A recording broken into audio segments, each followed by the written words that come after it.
What's going on, YouTube? And welcome back to Goal Line Hockey. It's your boy Kevin Forte, and we are taking a look today at the latest on the NHL Draft here in 2021. We have official news about some of the changes coming to the 2021 NHL Draft Lottery, and we'll be taking a look at that in this video.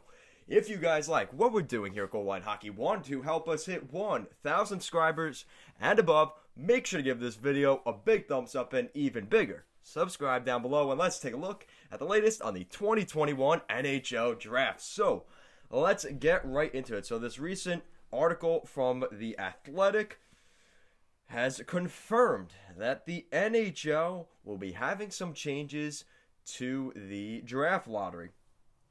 So the NHL's Board of Governors approved changes to the draft lottery on Tuesday, reducing the number of picks involved in the lottery from 3 to 2, while restricting how many spots a team can jump with a lottery win. A source told the reduction in lottery-eligible picks from 3 to 2 will be implemented for the 2021 draft lottery and beyond. Other approved changes include restricting teams to a 10-spot jump with a lottery win and limiting clubs to no more than 2 lottery wins in a 5-year span. Both of those changes will be implemented for the 2022 draft lottery and beyond.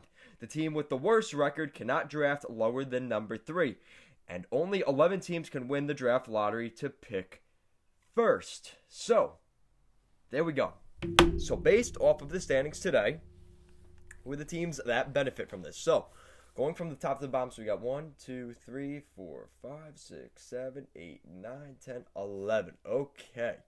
So, with the way it is laid out right now, look at the standings. So, right now in last place, you have the Buffalo Sabres. No surprise here.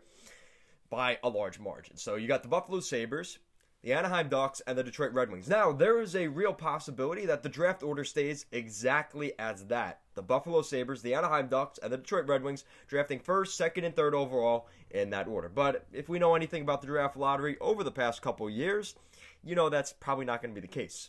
Now, here's the other thing. Now, the fact that teams can only jump up 10 spots means there's a little bit of a change with how many teams can actually get in the lottery. So, with that said, you have Ottawa, New Jersey, San Jose, Dallas, Nashville, Arizona, LA, and the New York Rangers that can all still be eligible for the first overall pick. Now, here's the interesting thing.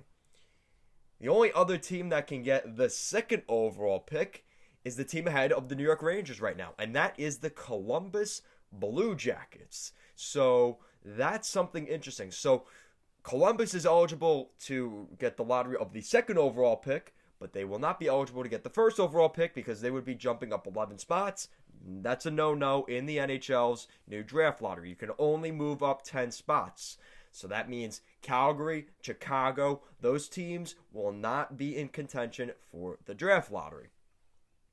Now let's take a look at who this really affects. Who am I really talking to here? Well, obviously, last year's draft had a lot of uproar, especially from the Detroit Red Wings fans, and Steve Yzerman in particular. He was very upset with the way the draft lottery went.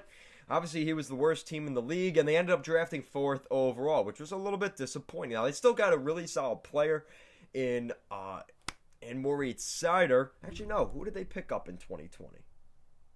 See, well, this is how bad it is. I forget these things.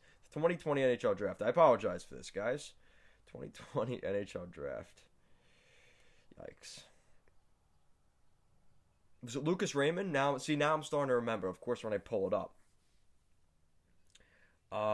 We have Lucas Raymond. Yeah, so Lucas Raymond. So they picked up Lucas Raymond with the 4th overall pick. Now, I think obviously a lot of fans were upset they didn't at least get Quentin Byfield or Alexi Lafreniere or Tim Stützle. Because normally in a given draft, we're usually going to see those top 3. Those are really the big picks. Let's just be honest. I mean, you look at, specifically, I'm thinking about the Austin Matthews draft. You had Austin Matthews, Patrick Laine, and Pierre-Luc Dubois. And those were the 3 big boys in that draft. And then you had kind of a drop-off. You had Jesse Puljujärvi and everybody else, which, once you start to get from 4 to 10, there's not that much of a separation between those guys. But really, the top 3 guys in a given draft are pretty much locked up as good players. And the problem is, when you have a team like the Buffalo Sabres, right? A team, you want to create parity in the NHL. there is a fine line between having how do I put this? There's a fine line where you've got a team that needs help. And looking at Buffalo right now, they need help. They need a superstar talent. Now, depends on timing too, right? Because Pittsburgh, as soon as they kind of were starting to lean off of Mario Lemieux, all of a sudden they get the weird lockout year, and all of a sudden now they have Sidney Crosby, a franchise player, fall into their lap. So that doesn't necessarily happen in a given year, but again, with timing and things like that, even with the New York Rangers selecting Alexi Lafreniere, that was kind of a weird hiccup. It's not really how it's supposed to work. But again, the odds fall in your favor, and sometimes you just get lucky. That's kind of what's happened.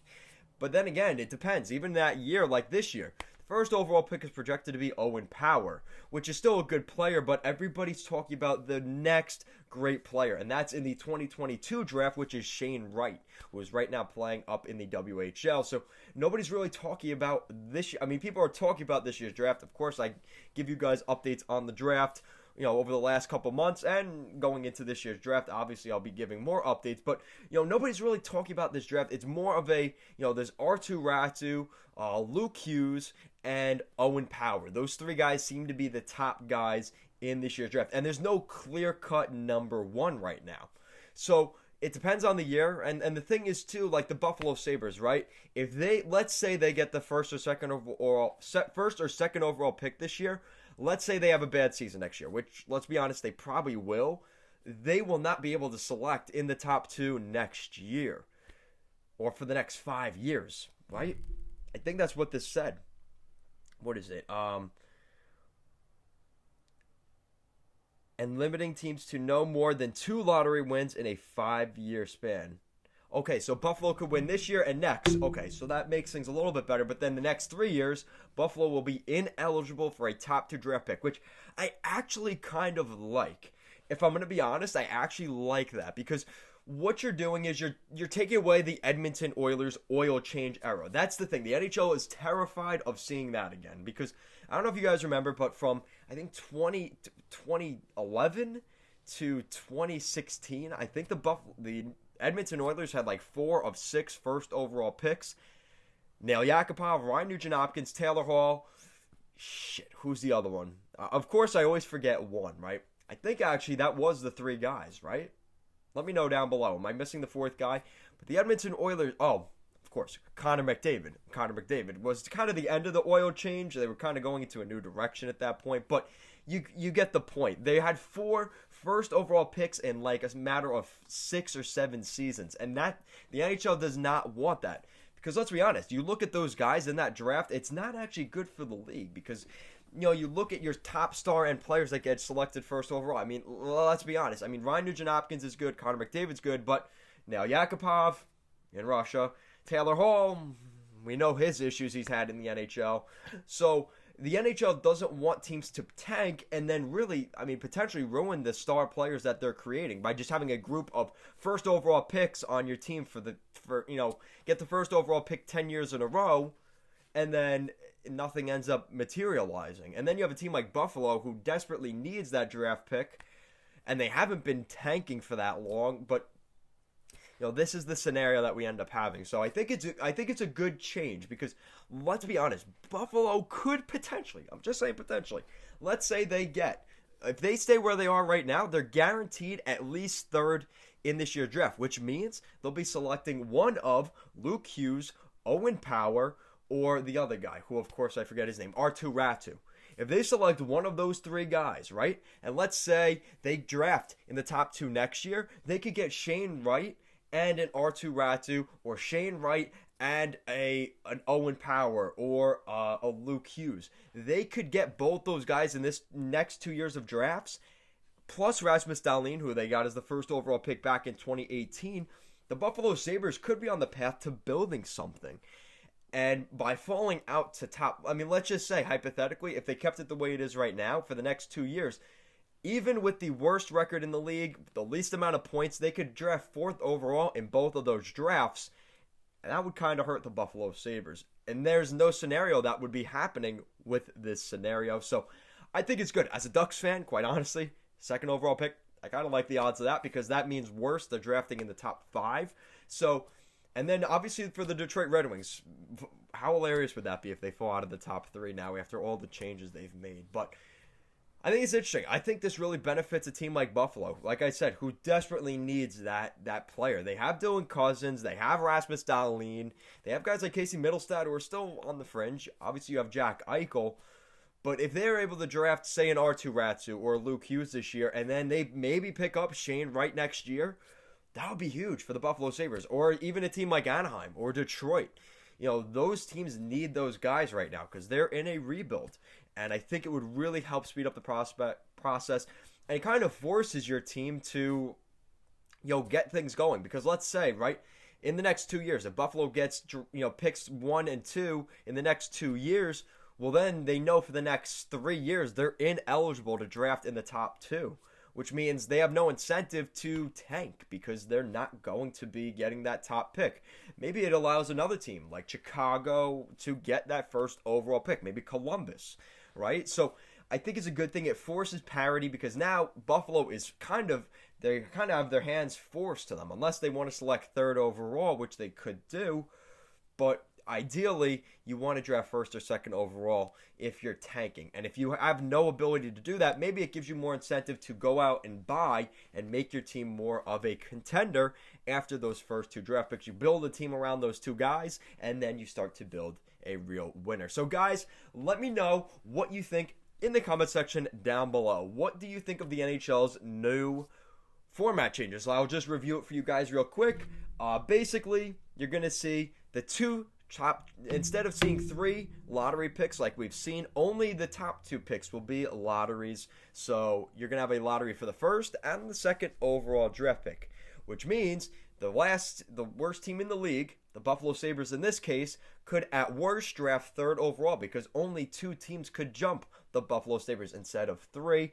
And let's be honest, that does make a difference. So I think this is a good change by the NHL. I like the rule of only having 2 potential lottery picks in 5 years, creates more parity in the league, forces teams to kind of get their butt going and make them a contender as quickly as possible. And it kind of helps the fan bases because the fan base is like, shit, this team has sucked for so long and we continue to get 1st overall picks, but it doesn't pan out because that's not necessarily the solution. You also need good management behind it, like we've seen the issues in Edmonton. And obviously now the Edmonton Oilers haven't been getting 1st overall picks, but they've been doing better. Right? Interesting how that works out. So guys, like I said, let me know down below what do you think of the NHL's new rule changes, and if you like what we're doing here at Goal Line Hockey and want to help us hit 1,000 subscribers, we're getting real close, guys. Make sure to give this video a big thumbs up and an even bigger subscribe down below, guys. Thank you so much for watching, and I'll see you guys next time.